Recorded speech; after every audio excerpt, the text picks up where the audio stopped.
ఏపీలో డిఎస్సీ పరీక్షకు కేంద్ర ఎన్నికల సంఘం బ్రేక్ వేసింది. ఎన్నికల కోడ్ ముగిసే వరకు డిఎస్సీ వాయిదా వేయాలని టెట్ ఫలితాలు విడుదల చేయొద్దంటూ ఆదేశించింది. ఇటు వాలంటీర్లకు సైతం ఆంక్షలు విధించింది కేంద్ర ఎన్నికల సంఘం.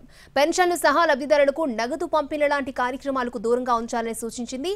ఎన్నికల కోడ్ అమల్లో ఉన్నంత వరకు వాలంటీర్లకు ప్రభుత్వం ఇచ్చిన ట్యాబులు, ఫోన్లను స్వాధీనం చేసుకోవాలని ఆదేశించింది. దీంతో డీపీటీ స్కీమ్ల అమల్లో వాలంటీర్లకు ప్రత్యామ్నాయాలు చూడాలని ఏపీ ప్రభుత్వానికి సూచించారు ఏపీ సీఈఓ.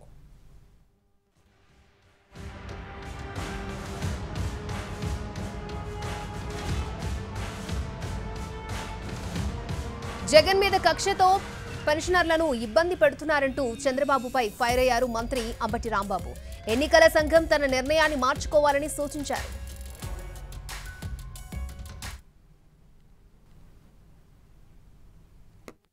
ఎన్నికల కమిషన్ తమ నిర్ణయాన్ని పునరాలోచించుకోవాల్సినటువంటి అవసరం ఉంది.